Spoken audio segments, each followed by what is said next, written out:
E a gente vai começar esse primeiro destaque. Vamos voltar a falar dessa empreitada da extrema-direita contra o fim da escala 6x1. Vamos lá para o nosso primeiro destaque? Vamos aí, gente. No Radar ICL, meu destaque aqui de abertura, o presidente Lula teve um encontro com o Davi Alcolumbre para avançar na aprovação do fim da escala 6x1. Daqui a pouco nós vamos trazer atualização sobre isso direto de Brasília com a Manu Borges. Só que, ao mesmo tempo, a oposição tenta frear, adiar, atrapalhar o fim da escala 6x1. A Manu vai trazer detalhes, mas a Gabi e a nossa escalada aqui já adiantaram um pouco, né? O Flávio Bolsonaro e senadores do Partido Liberal estão apresentando emendas em série que desfiguram completamente a ideia do fim da escala 6x1. O discurso do Flávio Bolsonaro é aquele: não, veja bem, a gente não é contra o fim da escala 6x1, mas achamos que o trabalhador tem que ter liberdade para negociar com o seu patrão. A gente sabe como é que funciona a liberdade entre o trabalhador e o patrão. É a liberdade de impor uma escala sem limites. A reforma trabalhista que foi feita aí na época do Temer e do Bolsonaro foi feita assim. Liberdade de negociação. Serviu para quê? Para ferrar com o trabalhador. E agora eles estão tentando ferrar de novo. E estão tentando, Gabi, Chico, é uma operação dupla. Ou desfigurar o projeto, acho que eles não vão conseguir, ou adiar a aprovação. Qual que é a ideia? Você coloca um monte de emenda aí, atrapalha, atrasa o processo ali no Senado, e com isso, se mudar muito o projeto, tem que voltar para a Câmara.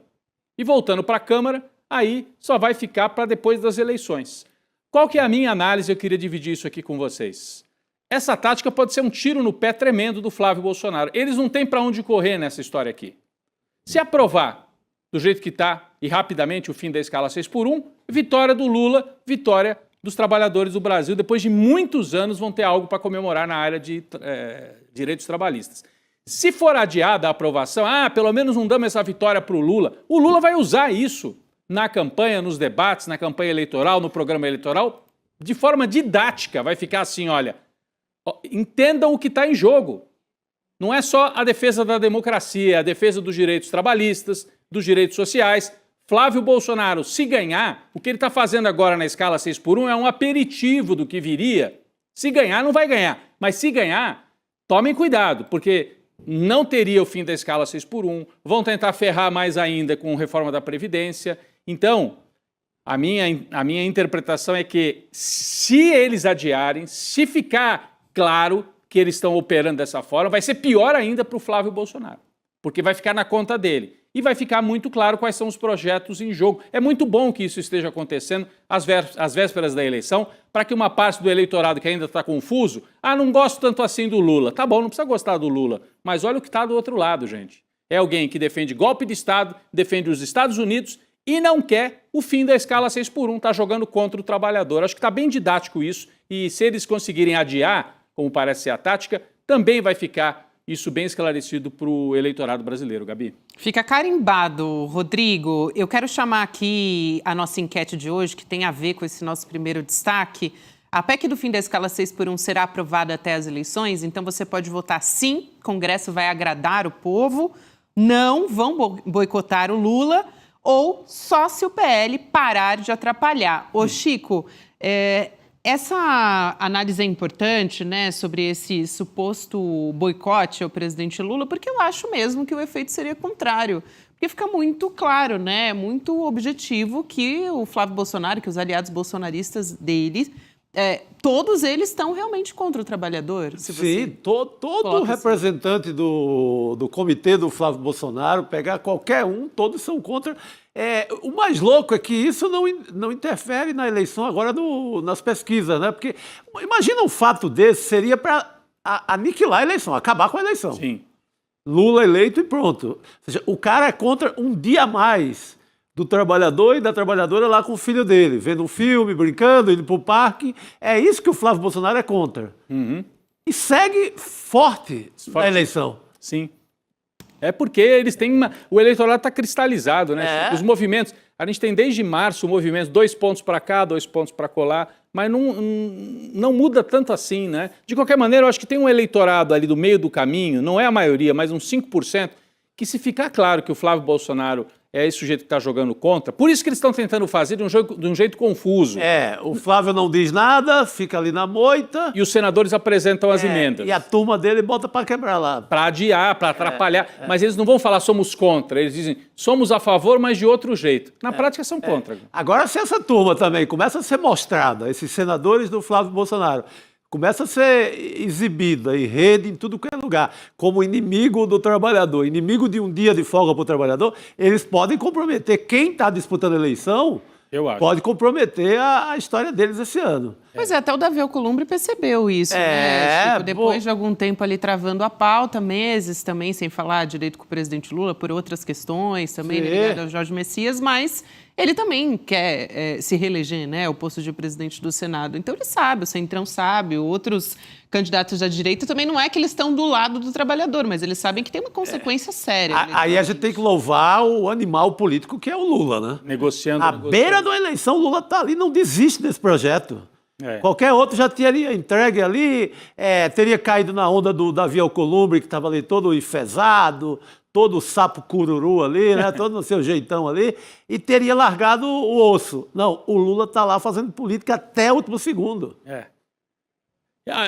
O Davi Alcolumbre, o Gabi, ele dá uma no, como é que é? No cravo, outra na ferradura. Porque, você viu a entrevista que ele deu hoje ao lado do Lula, daqui a pouco acho que a Manu vai trazer, nós vamos trazer aqui também de Brasília, ele diz assim, não, nós vamos deixar assim, está tramitando, já está lá com o Omar Aziz, vai tramitar. Mas ele diz, nos moldes tradicionais, ele não vai acelerar. Ele deixa claro que ele não vai travar, mas ele também não vai acelerar, porque ele quer deixar uma porta aberta com o bolsonarismo. Se o Flávio ganha, ele quer também dizer, eu não fui totalmente do lado do Lula, eu fiquei no meio do caminho. Então ele está nessa operação. É por aí mesmo, já adiantando aqui, vou chamar a Manuela Borges para a gente continuar essa conversa, trazendo mais apurações sobre isso. Manu, que está diretamente lá em Brasília para conversar com a gente. Manu, boa tarde para você. Boa tarde. Olá, muito boa tarde, Gabi, Chico, Rodrigo, todo mundo aqui ao vivo no N2 com a gente. O Manu, a PEC hoje, que a gente está conversando aqui desde o começo do programa, foi tema de almoço, né? Entre o presidente Lula, também o presidente do Senado, Davi Alcolumbre, e o Hugo Mota, presidente da Câmara, também participou. E aí o Alcolumbre disse que esse tema avança na Comissão de Constituição e Justiça e que o relator da proposta no Senado, que veio até no N1 ontem aqui, o senador Omar Aziz, vai acelerar essa tramitação. A gente vai assistir esse trecho e já volta a conversar com a Manu. Vamos lá. Senador Omar Aziz, relator da PEC do fim da escala 6x1, tem a compreensão da importância da matéria, me disse que já está construindo um relatório para ser apresentado na próxima quarta-feira na Comissão de Constituição e Justiça. Isso quer dizer o quê? Isso quer dizer que a matéria está tramitando dentro dos ditames adequados do regimento e da Constituição brasileira. E o senador Otto, mesmo na ausência do esforço concentrado, que será na semana que vem, 31, 1, 2, 3 e 4, mas que 3, 2 e 4 serão os dias de deliberação, já está tratando de acelerar o seu relatório com a sua compreensão, conversando com os colegas senadores, porque eu recebo informação todos os dias do relator, e avançando muito na apresentação do seu relatório. Isso é muito bom, porque a matéria está tramitando adequadamente a partir da solicitação feita pelo senhor presidente Lula. Ô Manu, eu quero entender melhor essa fala do Alcolumbre e também até do próprio senador Omar Aziz, que ontem ele veio e disse, olha, os senadores também vão apresentar suas emendas, eu não posso interferir, tem que fazer análise de cada uma delas, né? A preocupação é como serão essas emendas, né? Obviamente. Sim, foram apresentadas 5 emendas, né, dos senadores Hermes Claus, de Santa Catarina, do PL, e Isalci Lucas, aqui do DF. O que é que dizem essas emendas? tempo de transição de 4 anos para implementar um dia a mais de folga, a possibilidade de desonerar a folha de pagamento do empregador, que é a chamada Bolsa Patrão, a possibilidade de negociar a hora trabalhada e os acordos coletivos definirem a jornada de trabalho, que pode chegar até 44 horas, como é hoje. Então, essas foram as emendas apresentadas. Eu até tentei conversar com esses senadores, eles não me responderam, mas conversei com uma outra liderança do PL, que defendeu o ponto de vista dos empresários, dizendo que vai aumentar a inflação, que os produtos vão ficar ali 13% mais caros, segundo pesquisas da CNI, CNA, enfim.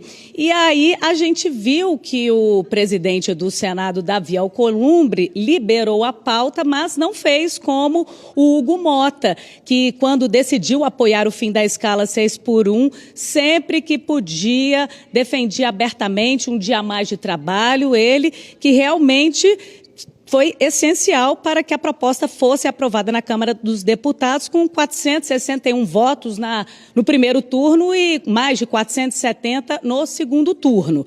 Então, a gente não vê essa defesa do presidente da Câmara dizendo, olha, vamos aprovar um calendário especial para suprimir as 5 sessões que são necessárias de debate, depois de aprovar na CCJ, depois tem ainda um interstício, que são mais 3 sessões para votar o segundo turno, mas a gente sabe que quando há vontade política é possível sim suprimir o tempo, aprovar uma PEC no mesmo dia, a votação em 2 turnos, como aconteceu com o marco temporal e também o reajuste, a possibilidade de os aposentados receberem aposentadoria especial na saúde pública, algo que até impacta no orçamento, Gabi. Ô, Manu, um dos senadores que você citou aí é um empresário lá de Brusque que assumiu a vaga do Jorge Seife, que é o Hermes Klan, né? Então já dá para ter uma ideia aí. Ele assumiu essa cadeira em abril e dá para ter uma ideia do que vem nessa emenda que a Manu estava explicando aqui também. É Klan, é fácil lembrar porque é o nome daquela organização que tem lá nos Estados Unidos. Que usa um capuz e exatamente. Não nenhuma associação com ele, mas só o nome é igual. Né?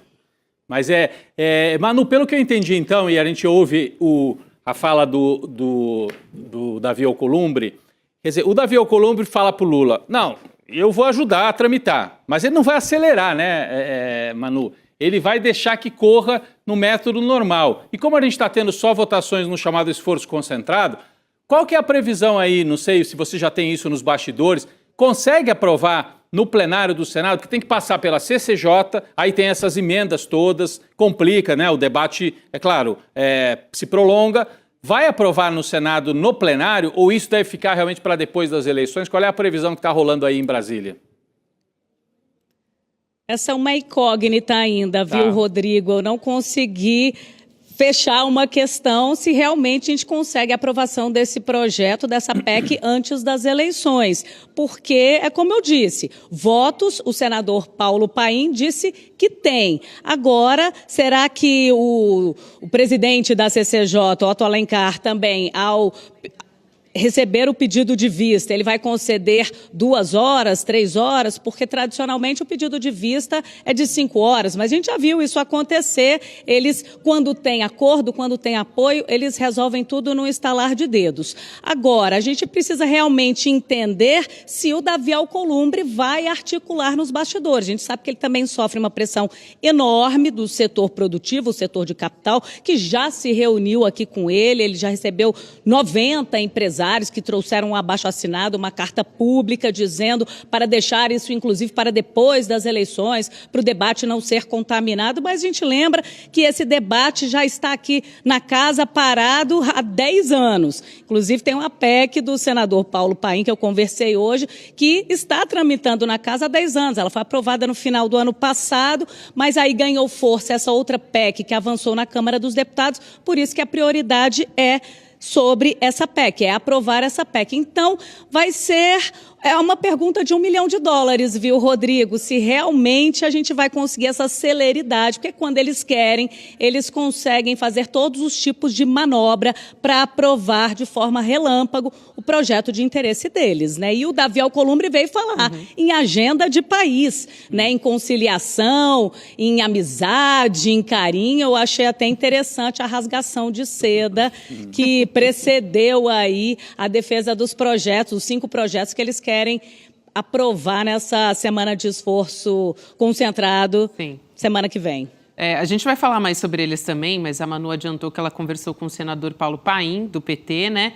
E ele disse que essas emendas apresentadas pelos senadores não têm apoio suficiente para conseguir alterar assim, pontos essenciais da PEC. Então, ele está avaliando que o acordo para a escala 5x2 vai se manter sem nenhum tipo de bolsa-patrão, o que seria importante, né? Que é essa proposta que seria importante não aprovar, no caso, né? Mas que seria essa proposta que indenizaria os empregadores com recursos do governo federal. A gente tem aqui o trecho dessa conversa da Manuela Borges com o senador Paulo Paim. Vamos assistir.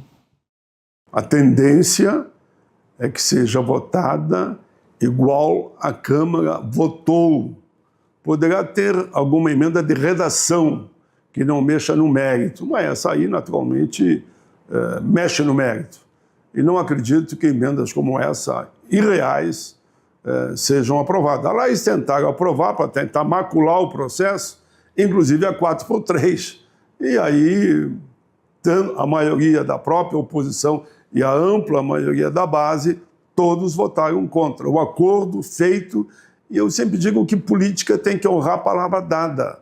O acordo é 5x2. É isso que nós queremos votar e acho que o Senado, nesse momento histórico, não se afastará desse caminho de garantir esse ganho. Manu. O que a gente viu lá na Câmara dos Deputados? Que o PL, por exemplo, a maior bancada, tem 98 deputados. E quantos votaram a favor de um dia a mais de trabalho para os trabalhadores, um dia a mais de descanso, perdão? Só 11 tiveram a coragem de votar contra, de defender suas posições, porque a maioria esmagadora do PL é contra dar um dia a mais de descanso.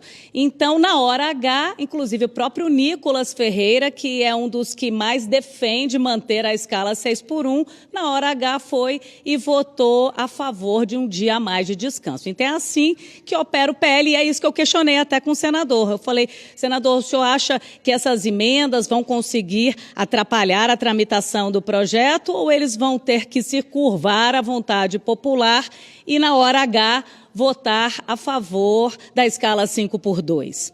Então, essa é a pergunta que a gente se faz, né?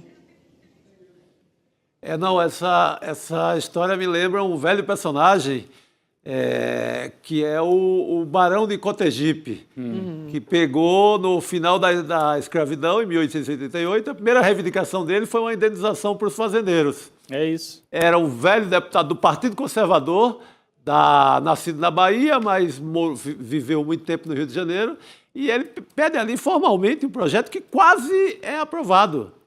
Vamos indenizar porque os fazendeiros perderam sua mão de obra. Sabe? É a mesma coisa de agora, mesma história, está cheio de Barão de Cotegipe por aí, só que no TikTok, nas redes sociais, mas com a mesma cabeça. O Nicolas é uma espécie de Barão de Cotegipe do TikTok. Do TikTok, total. É importante sempre a gente olhar para a nossa história para ver como os padrões se repetem, né? Ontem a gente falou aqui do 13º salário, né? Daquele terrorismo econômico em torno disso. Capa do Globo, capa do Globo. A Vai manchete quebrar do Globo o Brasil. famosa. 13º salário vai quebrar o Brasil. É isso também, depois a redução da jornada na Constituinte, foi o mesmo terror, licença maternidade, né, estendida, então tudo isso, já passamos por isso, a história só vai se repetindo.